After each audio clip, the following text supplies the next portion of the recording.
I've been announced to give a talk before, the chairman struggles with my surname, understandably, Maharajah. I've been called marijuana. How about that? I thought they were suggesting I'd gone to pot, but you did it very well, so thank you very much for that introduction. The one thing I must say from the outset, what a lovely, friendly group of people you are. I feel so well, I feel part of the family coming here, genuinely. So I like to say that it's a wonderful quality and atmosphere that you're creating, and thank you very much. And I consider it a privilege to be able to address you on the subject of empowering Palestinian children through art and English, a journey of hope. But the most profound question I'm going to put to you now is, who likes chocolate brownies? Put it. Look, we're everywhere.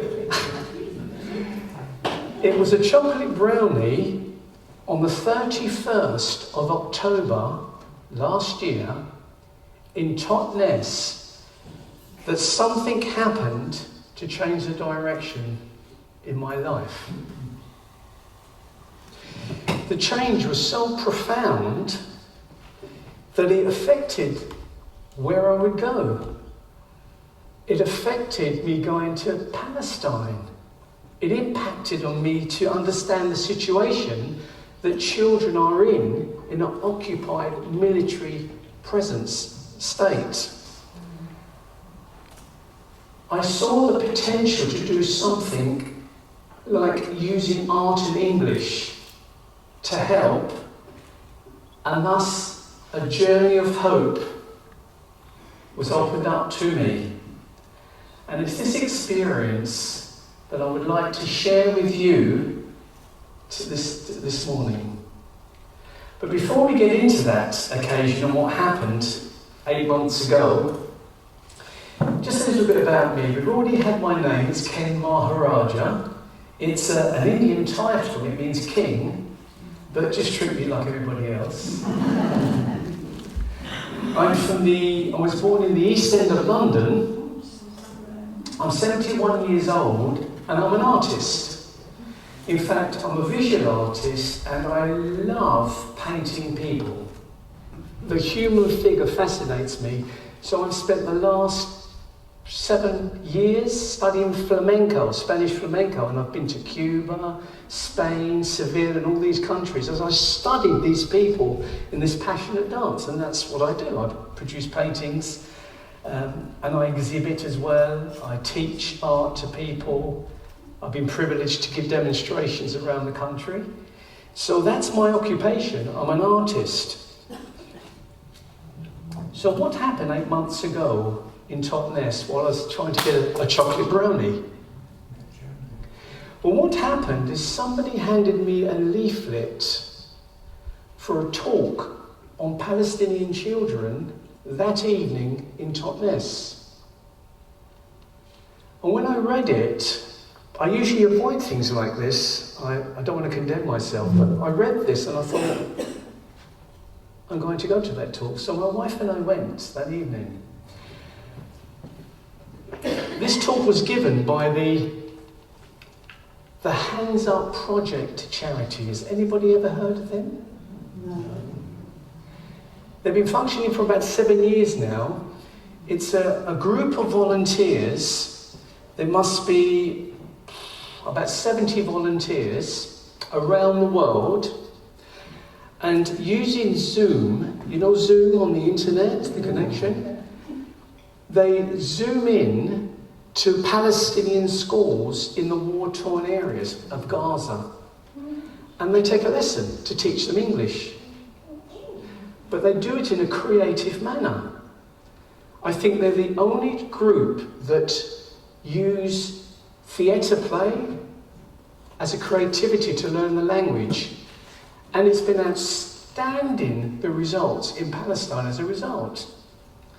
The guy that started this was Nick, I'm trying to get Bilbrough is his name, and he was with the British Council, used to go into Gaza, and then he saw this need for these children to not only learn English, but to have a creative dimension to it. And so as a result of that, I'm now a volunteer, access over 500 children every week in these areas. Which I was very impressed with as he's telling me this. When I went to the meeting, there was a link up to a Palestinian person who told us the situation that faced the children there.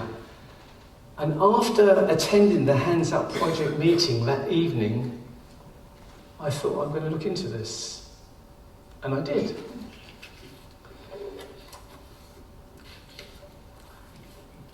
So to understand the journey I took and why Palestine, we need to understand something about the history of Palestine itself.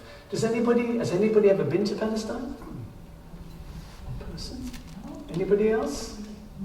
There's always somebody been there. It always surprises me that they have been. The history of Palestine, very basically, is 1948, the British government gave a mandate. They could have that land, the Jewish people, and as a result, they removed 750,000 Palestinians from their homes, right to the borders. And as a result, the United Nations set up an organisation, a sub-organisation called I call it UNRWA, but it stands for United Nations Relief and Works Agency, specifically for this problem. And what they did is they had this big humanitarian crisis. They started setting up refugee camps for these people that had fled, and over time it became a more permanent dwelling, and the sad news is they're still there, and I've been to them. The Palestinians call this particular act in 1948 the Nakba, and it means, translated, catastrophe. And it's in the national psyche of Palestinians to have that in their bearing. And their hope is that they will go back and return as promised by various nations, which hasn't happened yet. So the three areas of Palestine, the green is the Israeli area. You can see the strip at the bottom left, Gaza, the Gaza Strip. And then that white fragmented area is the West Bank. You have a little area in Jerusalem, East Jerusalem, which is also to do with the Palestinians. So in our talk, we'll be featuring on Gaza and the West Bank and my connection and experience with it when I was there 4 weeks ago. That's a basic history of how these refugee camps and how the Palestinians were distributed. But what I'd like to just mention is if we can spend a few minutes trying to understand the effect of a military occupied state, because all of it is by the Israelis. They abbreviate the government there really to connect with this, called IDF, Israeli Defense Force. It's the Israeli Defense Force. And all the stats and points I'm putting over to you this morning have come from United Nations reports yearly, which you can check for yourself. They're accessible. Amnesty International, every year, yearly reports on what has been going on.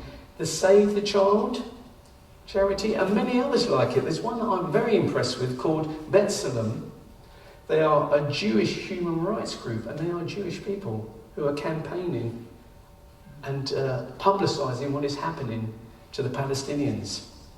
So we're going to consider, for a few moments, how this military occupation affects a basic Palestine person. When you see pictures of Palestine, has anybody come across the wall? You have? What did you think of it? I went there, I've taken these photos. The Israelis believe that because of the Palestinian terrorism and threats, they needed to wall them in. So around Gaza, there is a permanent wall right the way around with one entrance, possibly one at the bottom, and you've got the Mediterranean. It's a walled in, as been called by the United Nations. It's an open prison. And the wall there is running round the West Bank. On the other side of that wall are the Israeli land. This side is the Palestinians. This section of the wall, which runs for miles, is 10 metres high. It is extremely thick, and it has towers all the way along with Israeli snipers, machine guns, and various other things along the wall. You see one there. Just round the corner there, I spoke to a woman who has a shop, and she showed me photographs of before the wall was built. Her brother, they built the wall right between her brother's house and her, and she's not allowed to visit. It's very, very difficult for Palestinians to get in to the Israeli part. You have to go through a whole process, and she hasn't seen him for years as a result of that process. That's what the wall has done, and the wall is there as a security means to protect the Israelites from terrorist activities, is what they will tell us. I was shocked when I saw this. Look at this. This is near Hebron. I went to Hebron as well. Can you see?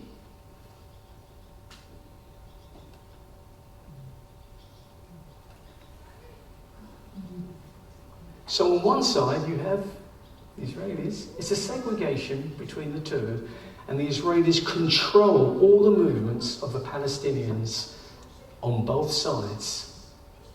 So on the Gaza Strip, they don't tend to perform in there except military. So that side is left, but the Western Bank, you read in the news continually of how the wall, they go through the wall and they go into the Palestinian areas and do some things that people get upset about. So that's I'll show you the next the part about the checkpoints. Now these are school children, they're going to school. They have to go through 3 checkpoints. I'll show you them.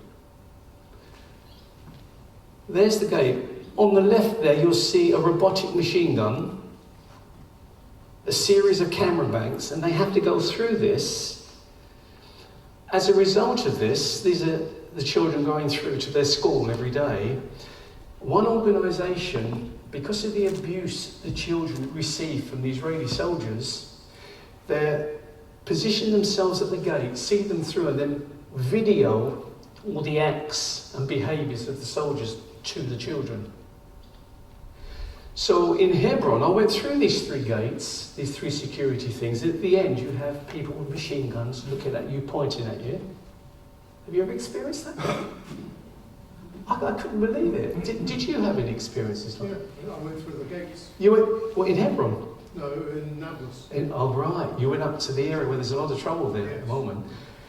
This is the state of affairs when you consider the military occupation. My personal feeling is it is nothing compared to Gaza. Remember the strip at the bottom? The amount, it's upsetting to know the amount of military excursions in this small area.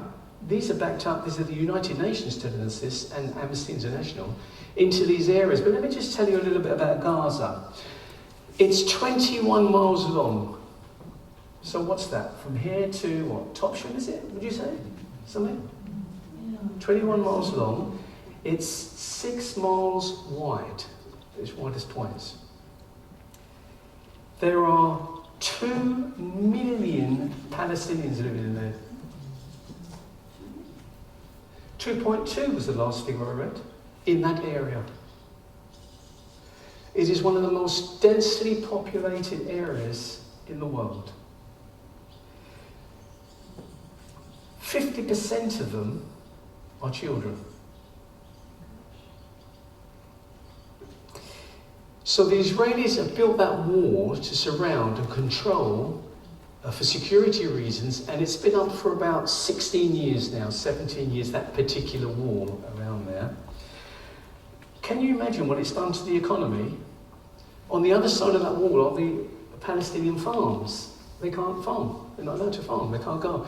They are not allowed to leave that place. Not only can you not get in there as a tourist, you can't get out without great difficulty. And that's why they call it an open-air prison, because they can move up and down there, but they can't leave there. They've got to stay where the wall is. Cannot go out. As a result of that, according to Amnesty International, the materials, food, is controlled all by the Israelis. And as a result of this, it's devastated the economy in that area. There's colossal food shortages and the electricity cuts. We moan 10 minutes, 5 hours a day sometimes they have no electricity. This is the result. 56% live in poverty, 63% are unemployed. These are statistics by the Palestinian Central Bureau. 95% of the water is undrinkable. They have chronic problems from the tear gas that's fired in, up and down that area. Their education system has to be done on a shift rota because of the destruction of schools and the properties. And so this is why UNRWA are involved. It is a catastrophe, and 80% depend on international aid. That's a statistic by the BBC on that. I'd like to take you to understanding the military occupation and its effects upon the families, the Palestinians, by looking at the war. Anybody remember last month? See on the news what happened? It happens regularly, it's not a rare occurrence, but they've had 6 protracted military assaults. That's missile attacks, aeroplane attacks, helicopter attacks, plus the regular ground incursions where they almost on a daily basis go in and pick houses and maybe arrest children and do a number of things like that. Thousands, again by the United Nations, UNRWA, thousands of Palestinians have been killed. Children have been killed, many. Now the reasoning is that because in Gaza Strip there is a military group called Hamas and others, they get upset about something and they fire loads of missiles into Tel Aviv and around the area, and so the Israelis come back and they pound as a result. That's probably what you've been reading in the news. So that continually is happening all the time. And so I'll just give you one particular year. This is 2014. You can go from that time onwards if you want and see what happens every year, virtually. 1,400 civilians were killed. 551 of them were children. It was a 50-day war, and 11,000 people were injured as a result. That's 500,000 people displaced in there. They've got no homes. They can't. Where are they going to live? That's what occurs. And then you've recently heard about the Israeli attack in May to kill what they call a terrorist, a Palestinian terrorist and his family. Unfortunately, the next house went with it as it was bombed and killed their family too. So a lot of things happen there. I'm going to show you some pictures of the destruction that takes place. Now, these pictures aren't for theatrical effect. These are in the north of Gaza, called Bet Noon, right at the top virtually. I'd like you to bear that in mind with what's coming in the talk later and how I was involved with that area. But these are photographs from Bet Noon of the military.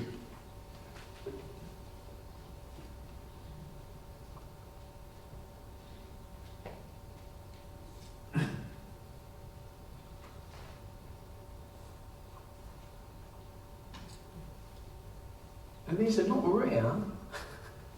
This is a frequent occurrence that is happening in just that strip.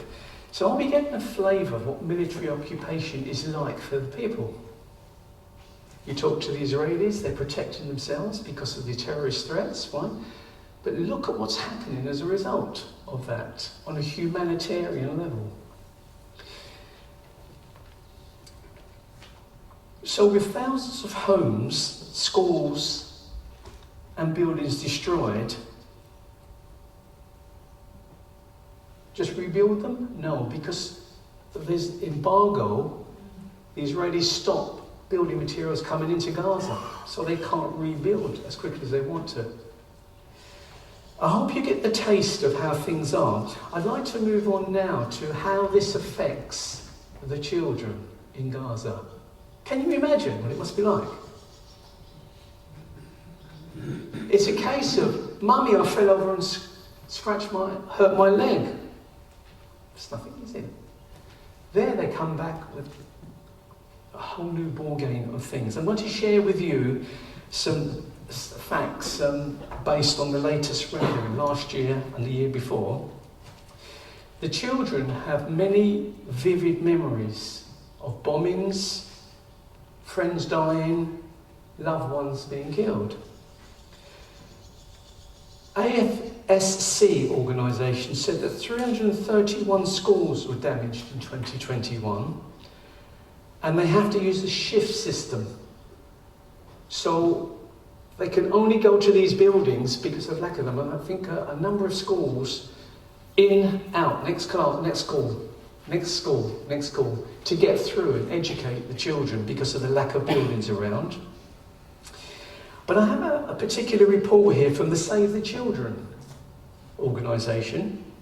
This is regarding last year in June, so that's about a year ago.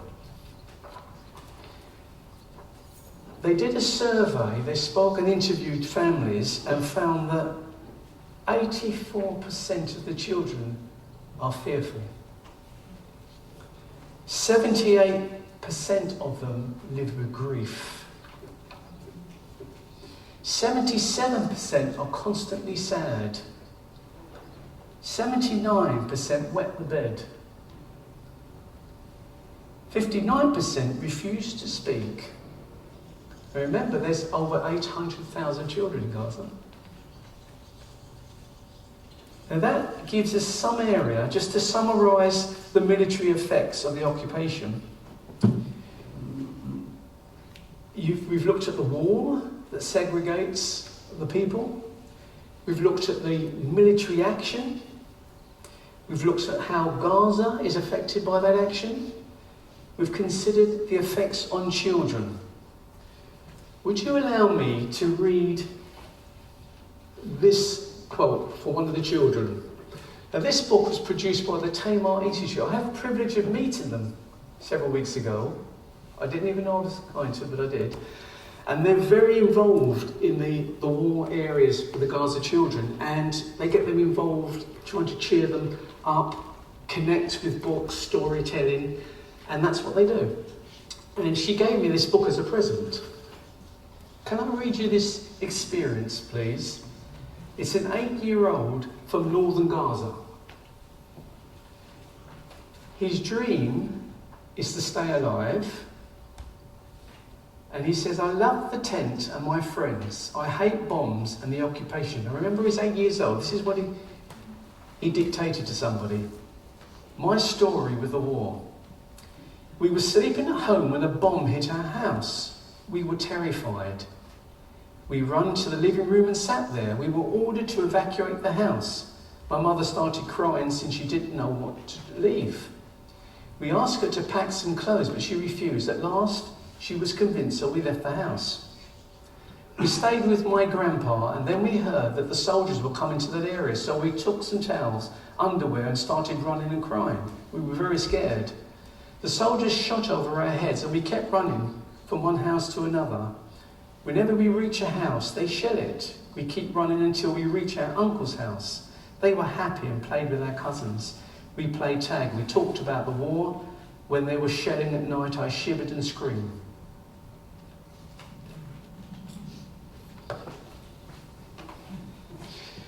I share this with you because I told you that when I walked down there to get my chocolate brownie in Totnes that 8 months ago, how that meeting changed my life. This is what was brought to my attention. I went home and checked it, researched it, and I realised that the effect of this military occupation, children feel powerless, hopeless. Nothing is working. What could I do? What could you do? Well, this is my response. This is where the journey becomes a journey of hope. The Hands Up charity found a way for me. But I must tell you, I'm not an English teacher, but I am an artist and I can instruct on how to draw. Could I make a difference? Do you remember the story of the starfish? It's a famous, I've used it many times in my life, I particularly use it here. It's when we feel that a task is so enormous, we turn away from it. I felt this when I looked at all of this. The story is that one day a man went on the beach, and there on the beach was a young girl, and strewn across the beach, where the tide went out, was all these starfish. And this young girl was picking up the starfish and throwing it in the water. And a crowd of people watching her were laughing at her, ridiculing her. And so the man who went on the beach who saw this went up to her and said, "What are you doing?" He said, I'm saving the starfish. He said, "But there are thousands of them. What difference can you make?" And she said, "I made a difference to that one." And as a result of that, the crowd thought about it and they all joined in and helped throw the starfish in. So I think whenever there's an enormity, I think of that story. Can I make a difference? Can I do something? So I volunteered. Now my idea is to show people how to draw and use the vocabulary associated with it so they can become more expressive. I must tell you that the Palestinian children have a thirst for learning. And people who have travelled around the world said they've never seen the theatrical ability as well as the Palestinians, so they all want to learn English. When I went there, everybody spoke English to me. So there's a keenness, because the idea is it makes us better and we'll be able to get out of this situation when the occupation stops. That's the hope. That's what they're hoping for. So I didn't walk away from this. And then I realised that some of the colleagues who volunteered, there are people from theatre groups. They help to write plays and they do remote theatre where these Palestinian children write their plays for 5 minutes and they broadcast them to other schools in the world. There's an interchange. And they even had the privilege of being able to get some of those children out and perform them in Ireland. Schools. It's never been known before. So this is the effect upon the Palestinian children learning English. It's what they really seem to be tuned into. So I said, "I want to volunteer, Nick." And he said, "Okay, I'll give you 2 schools." And he gave me the school there, Bet Nun, and one down the south, Raphael. I had no idea what I was going to do. What am I going to do? I've never taught English, but I was keen to do something about this situation. So although I had the doubts, on we went. So every Monday at 7:30 our time and 9:30, I connected with the schools in Bet Nun in Gaza. So what happened is you set up a link. They have technology there too because of the contributions. So they send you a link at that time. You link on there and there I am in all my glory. They can see me and I can see the class. And so the communication goes this way, this style of communicating. And I can't tell you how amazing that experience was. So I'm going to talk about Bet Nun, that school. It's an UNRWA school. It's run by the United Nations, not the Palestinians. to supplement the educational system there. In 2021, there was an 11-day bombardment in this area. You see some of the wreckage there. 17,000 homes were destroyed. This is 2 years ago.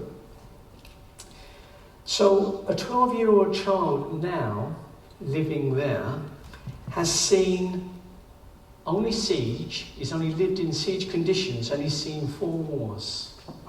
Just 12 years old in that time. Let's talk about the exciting journey, the hope, though.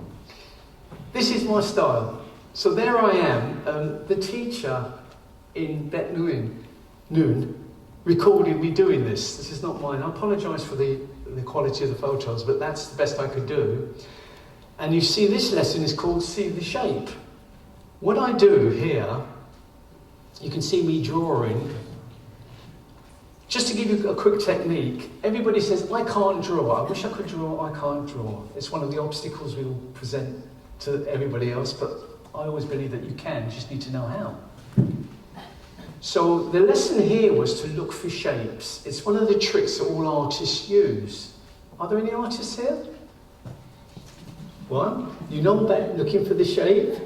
So when you look at a complex scene, you break it down into big shapes, and then you break it down further, and then you start to draw it. They become your construction line. You draw it.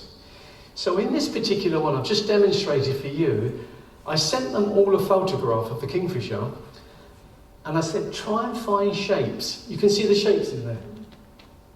So that's what they did. That particular lesson is the vocabulary was shapes, squares, circles, all those various things that we understand, and that's what they did. They looked at shapes and then drew them. And I wondered if I've got any examples. Yeah, let's look at the class I was featuring here. It's a Muslim society, so there's a bit of segregation that goes on there in that society. But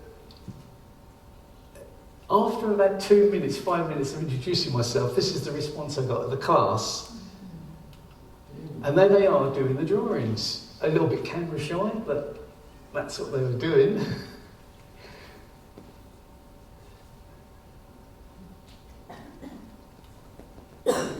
There's the teacher over there, she's recording it.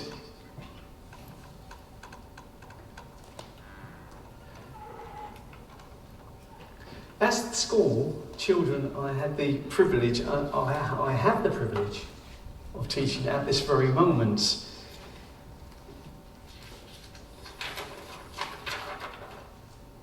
What is nice is that they're very keen to learn to draw. And they're repeating back to me these phrases and words in English.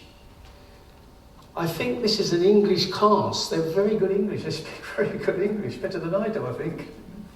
But they do speak very good English. I'd like to share with you the responses of those children.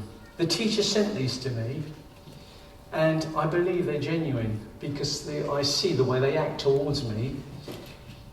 Quote, my students were so excited to draw and they like the new atmosphere that you're giving. I would like to thank you for your clear English language so my students could understand what you said. Don't worry about your Arabic language, it was okay. Another week, you did a great job and made the students feel the importance of their work.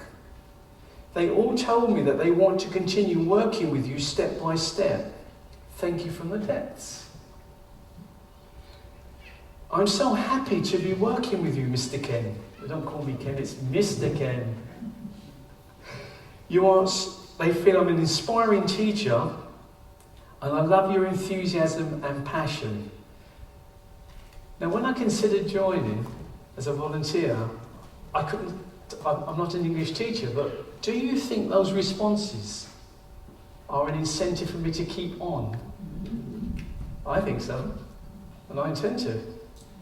That was their response. So, therefore, I'm inspired by the difference that I can make.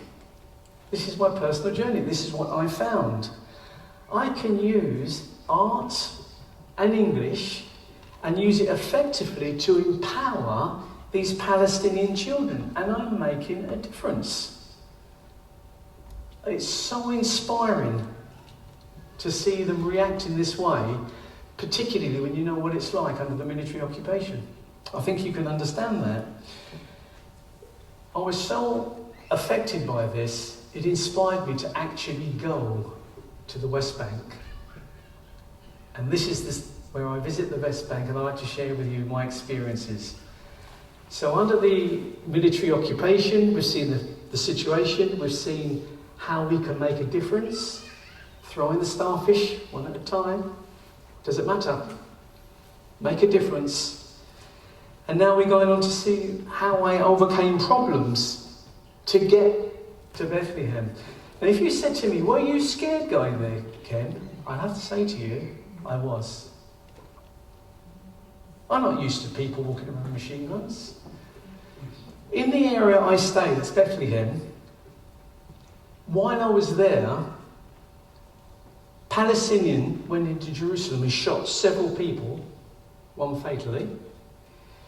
You may remember that there was 100,000 protests by the Israelis protesting against the government and their view of the judicial system.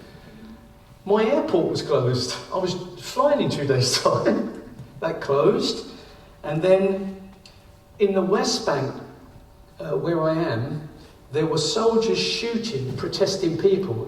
Where did you say you were? You were? That's where it was taking place. They were shooting. So these are the kind of reports, and you can understand I was a little bit tense, but I'm not foolish. So I did a lot of research, and I spoke to people that know. You know how we can be victims of the media and get this impression about various things. Well, I went to the people right in the heat of it and spoke to them. They're pretty good to tourists, generally. You know, I have great respect for tourists. It's the economy. The Israelis feel that way. The Palestinians feel that way. But you still have to be safe. So I went there. I contacted the United Nations Education. The Hands Up charity gave me their number in Gaza. And they said, yes, we'll let you come and teach the children. What's your syllabus? So I presented this list of things I would do. And they said, we'd love to have you. And it arranged with me 3 refugee schools, 1 girl, 2 boys, and I would teach for 3 weeks, twice a week with these schools. It was all set. We worked it all out, the names of the teachers, people were liaising with me, and it was going to go on. So I flew out there. And then as I landed, I looked at my mobile, they just announced that they're on strike. Because of the lack of funds, the teachers haven't been paid for months and months, and there's all sorts of problems like that. But they're on strike, so what am I going to do now? You know, why am I there? Just one thing I'd like to share with you, just to give you an idea of the tension. When I was in Jerusalem, I arrived, jetted in, I took a tram to what is called the Damascus Gate. That's East Jerusalem, and that's where the Palestinians get their transport into Bethlehem and all their places. I'm travelling along there and I see this. Can anybody read that? That's the sign on the road, just as I'm coming into Bethlehem. It says, this road leads to Area A. Under the Palestinian Authority, the entrance for Israeli citizens is forbidden, dangerous to your lives, and it is against Israeli law. That's inspiring you as a tourist, isn't it? Yeah. So that's the kind of tension. That's how it is as you got there. So I landed, I got to my accommodation, and I thought the first thing I wanted to do is go to the voluntary organisations here. And I met a great group very near the wall. And I told them the problem. They said, yes, we've heard. Do you want to teach a group? I said, I'd love to. And they took me in to Ida, the refugee camp. I'll be coming back to that in a moment. And we met an organisation called Arrowhead, and they are financed by contributions from around the world. They do a lot in the community there. And they were thrilled to have me there. So they arranged for me to take classes. So because the schools were on strike, they rushed around, got children from the campsites, refugee camp, I brought them. And I had this great time with them. This is Ida, where it happened. This is the refugee camp. You saw the shot, that's me in all my glory standing there. The burnt out Israeli tower, that's the wall that surrounds Ida, the the refugee camp. The problem with Ida is they have frequent military excursions during the night. They go in and they arrest children. It's the only country in the world that we know of that does this. And there's no recourse for them because there's a military court. And it's the only country in the world that sets up a military court for children. So they release, they arrest, and then they take them back. Their sin is they've been thrown a stone at them. It's something like that. So that's a very distressing. That happens in Ida a lot. It's called Tear Gas City. The most tear-gassed city in the world, this refugee camp. I asked, when they took me on the tour and showed me the school run by UNRWA, I said, where's the windows? They said, we had to block them in. Why? He says, we see that tower, the Israelis will shoot in the windows. So we had to block the windows up. That's the sort of, that's in the United Nations report too.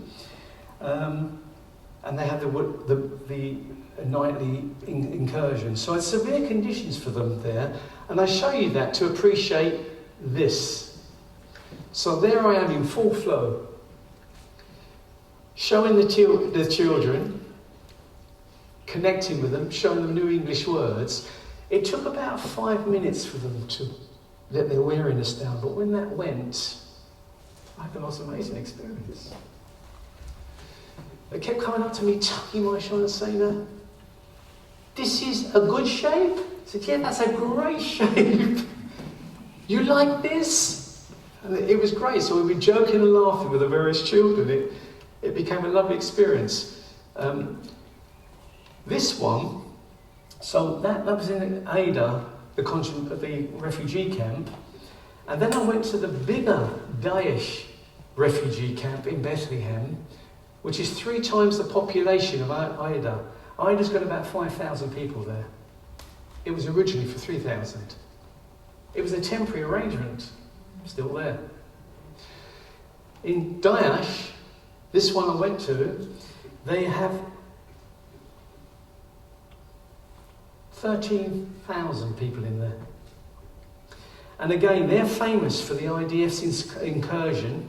They raid homes, they destroy belongings, and they arrest people. There's a whole catalogue of cases been documented by various organisations, and they want to prosecute them as war crimes, the way the IDF is acting towards Palestinians.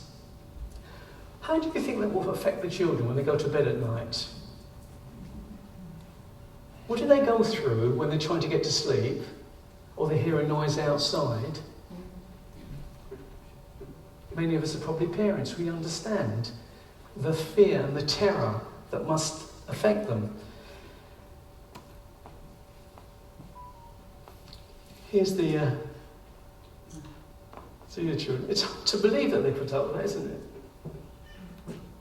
And there they are. There's the bird. You can just see me being hidden by the palm of that person. But look at the faces. Did they enjoy that? Did they feel connected? Was there something happening there? I think so. And I can assure you there was something amazing was going on. I really felt it was the starfish being thrown in one at a time doing this. That's my experience of visiting 2 refugee camps. I witnessed firsthand what was going on, and I can agree with one author who wrote about Palestine and the Israeli relationship with them. He said, you experience shock and shift into another world. And I endorse that. That's definitely what happened. And yet, look at that picture. It fills me with hope. It fills me with that desire to want to have an effect and Why do I want to teach them English? Well, it's not the English. It's not the drawing. What do you think it is? It's the fact that they feel the outside world it doesn't notice them. What can give them courage? What can give them dignity? What can give them self-worth? It's going. And the responses and letters I've got from these children prove it's effective. So what is the future regarding myself, my journey? Well, I heard this Tuesday from the Israeli passport control that they are allowing me to go in to Gaza. Because they don't let anybody in. It can't be done.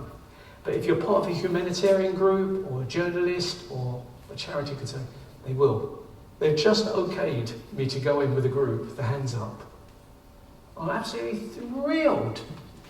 What about all the damage? Well, what happens is I land in Jerusalem, the United Nations pick me and 4 of my colleagues up, they'll take me into Gaza, they'll take me to the UN accommodation, which is a safe area, and they will look after us. They post a guard there, there's a Hamas guard, and there's a United Nations guard outside, and then they take us to where we're going to have the conference. And in my case, I'm going on further to a school there. This book is about 10 children. It's all their art. Apparently they're setting it up for me to go to them and show them how to draw and talk with them. Oh. I am thrilled. So that's just the way my journey is going. I'm teaching in that class. We're hoping, if the Israelis stick to the agreement, that we can take the children out to go into Jerusalem and perform their plays and their English, but it can change. I'm saying to you, they've given me permission. Tomorrow they may cancel it, or I could arrive and they say, sorry, we've changed our mind. You don't know. Same thing can happen with the children. So, the future, I am zooming into these areas, helping these children, and I feel I'm having an impact along with my colleagues. I'm also, in a few weeks' time, after I get back from Gaza, I'm doing the big Palestinian bike ride in Wales for 4 days. So if anybody wants to sponsor me, you're more than welcome. So that's something else I'm doing. And I also want to get better at teaching. If you are English teachers, I would love to hear from you how I can improve. Because I want it to be better and be more effective in how I deliver. And there I am. That's the route I'm taking, my future journeys. I've just taken you through a talk on empowering Palestinian children through art and English, and why I consider it a journey of hope. You may feel inclined to want to support the bike ride, or you may want to contribute to the Hands Up project. It's up to you. There are boxes at the back and there's literature for you to read up on the back desk there if you want to, and you're more than welcome to do that. But I like to say that the chocolate brownie in Pursuit of It in Totnes, it did change my life. That 8 months ago, on the 31st of October, brought me to the Hands Up project. It influenced me so much that I understand, I'm now aware of what the Palestinians are going through, and I now realise I can make a difference, I can empower them. And I still think of that starfish story. It's so awesome. How can I deal with this? What can I do? It's too big. The Israelis are never going to... What's going to happen? No, one at a time. I hope you can agree with that starfish illustration. I hope you can agree with me that my story is not only about empowering the Palestinian children through art and English, but it is a journey of hope.